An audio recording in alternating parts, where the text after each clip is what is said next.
देखिए आदरणीय श्रोतागण, आयुर्वेद की विलक्षण और अत्यंत उपयोगी जानकारी समाज हित में आपके साथ साझा करते रहते हैं। और आज एक ऐसी ही अमूल्य और दुर्लभ जानकारी आपके साथ साझा कर रहे हैं।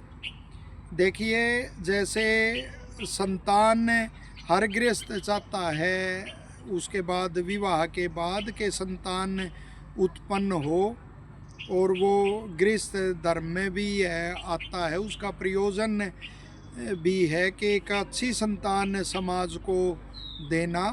यदि कोई प्राकृतिक रूप से ऐसी कोई असाध्य वो है, कोई विकार है शरीर में जिससे संतान उत्पत्ति नहीं हो सकती, तो वो तो परमात्मा की वो है एक वो न्याय व्यवस्था है, तो उसे स्वीकार तो करना चाहिए। वरन जो साध्य वो है, कोई विकार है जो साध्य है, तो उसका तो फिर वो शमन करना ही चाहिए, उसको दूर करके और संतान उत्पत्ति करनी चाहिए।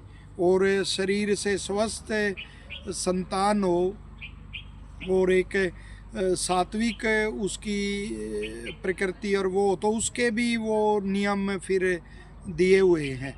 तो देखिए ऋषियों का कितना बड़ा उपकार है हमारे ऊपर।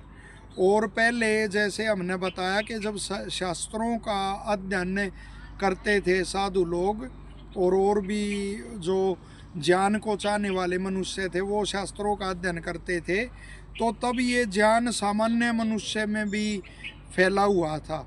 फिर जब शास्त्र का अध्ययन छोड़ दिया तो धीरे धीरे वह ज्ञान विज्ञान लुप्त हो गया, और फिर शास्त्रीय वो जो नुस्खे थे वो लुप्त होने पे फिर अपने वो नुस्खे चल गए।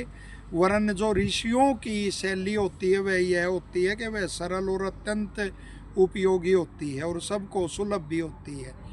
तो आयुर्वेद में देखिए, जो उदुम्बर है यानी गूलर है, तो उसका एक ये भी गुण बताया गया है कि वह जो गर्भाशय होता है, उसका प्रजनन स्थान महिला का, उसके शोथ को दूर करने वाला होता है, और साथ ही पुरुष के लिए भी वह स्तंभन कार्य करता है। तो निश्चित तौर पे ये संतान उत्पत्ति में वो सहायक है। और जैसे हमने बताया कि नाथ संप्रदाय के भी अनेक साधु देखो वो जानकार हुए वेदक के, और अब भी हैं।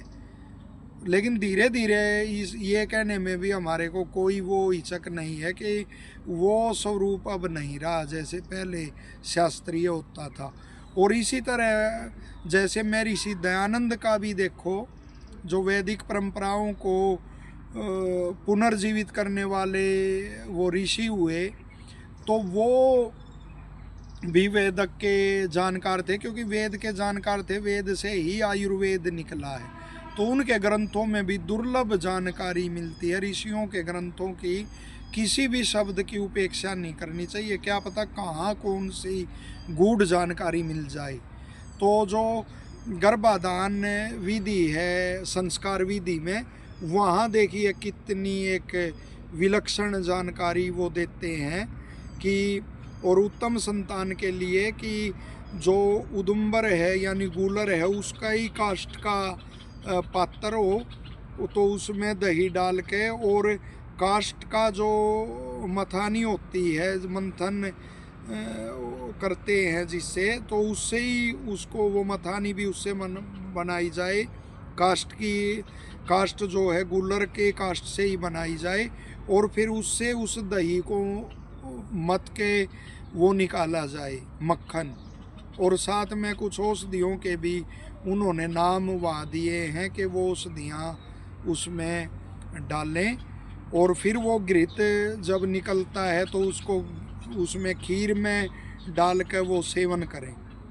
तो ऋषि की ये जानकारी बिल्कुल उसके अनुकूल है, आयुर्वेद के अनुकूल है, क्योंकि जो शुक्र और शोणित होता है तो उसकी अशुद्धि से भी वो संतान उत्पन्न नहीं होती। तो उनकी शुद्धि के जो उपाय आयुर्वेद के ऋषियों ने लिखे हैं, तो उसमें जो औषधियाँ उन्होंने लिखी हैं घी में मिला के सेवन करने में, तो उसमें उदुम्बर का भी गूलर का भी उल्लेख है। तो जब वो गृहस्थी इसमें से निकलेगा तो निश्चित तौर पे वो लाभ करेगा। साथ ही मेरी ऋषि दयानंद जी वहाँ जैसे फुटनोट में जो पाद टिप्पणी होती है वहाँ आप देख सकते हैं, और किसने कब यह जानकारी साझा की है हमारे को तो वो कभी ऐसा दिखाई नहीं दिया। तो ये श्रद्धा की बात और वो भी होती है, वरन ये जानकारी ना लोकप्रिय हुई ना इस पे शोध हुए, तो वरन कैसा उन्होंने एक एक शब्द मोती की तरह बिखेर रखे हैं। तो वो ये भी वो लिखते हैं जब वो गर्भ न रहे तो फिर क्या उपाय करें, और उपायों से ना रहे, इससे भी ना रहे फिर क्या करें। तो वो लिखते हैं दही जो प्रथम प्रसूता गायें हैं तो उसका, और गाँव में कहते हैं ख्वार की गाय जो पहली बार ब्याई है गायें, और प्रथम प्रसूता जो गायें हैं तो उसका दही लें 2 मासा, और 2 मासा ही यव जो होते हैं वो लें, उनको सेक कर यव को और फिर उनका चूर्ण बना लें और उस दही में मिला के वो पति पत्नी को दे। और वो मंत्र भी लिखा हुआ है कि वो मंत्र बोल के उससे एक स्वभाव पे मन पे प्रभाव पड़ता है, तो वो उसका पान करे। 3 बार लिख रखा है ऐसा, 2 मासा वो और 2 मासा यव का जो चूर्ण है सेक के जो तैयार किया, ऐसा वो 3 बार पान करे। और आगे भी वो भटकटाई औषधि लिखी है, उसके रस का नाक आदि में टपकाना वो लिखा हुआ है। तो देखिए ऋषियों ने कितनी बढ़िया विधि लिखी है। साथ ही आयुर्वेद के ऋषि जो बंध्यत्व का कारण होता है या संतान न होने का, पुरुष में कोई विकृति है या महिला में कोई विकृति है, शुक्र और शोणित दोष की निवृत्ति के लिए अनेकों औषधियाँ वहाँ लिखते हैं। वात पित्त कफ कौन से विकार हैं और उनके निवृत्ति के लिए अलग अलग औषधियों का वहाँ वर्णन है। तो ऋषियों की महती कृपा है, इस लुप्त होती हुई विद्या को बचाना चाहिए।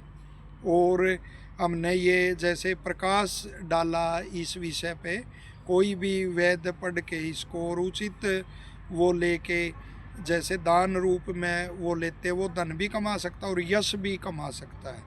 हमारा तो केवल इतना उद्देश्य होता है कि हमारी ये जानकारी जो साझा की तो इससे वो माने, इसको सार्थक रूप में लें और इससे उपकार मानने, कृतज्ञता मानने, केवल इतना भाव रहता है। क्योंकि हमारे को वही बार बार स्मरण होता है और स्वाभाविक प्रवृत्ति भी यही है। धमा धनम इच्छन्ति धनम मानव च मध्यमा उत्तमा मानमिच्छन्ति मानव ही मैं ताम धनम, कि जो उत्तम लोग होते हैं वे केवल यश चाहते हैं, यश ही सबसे बड़ा वो धन है। जो नीचे की श्रेणी के लोग होते हैं वो केवल धन चाहते हैं, बीच वाले धन और यश दोनों चाहते हैं। तो हम केवल लोक हित के लिए ऐसी जानकारियों को, वो दुर्लभ जानकारियों को साझा करते हैं।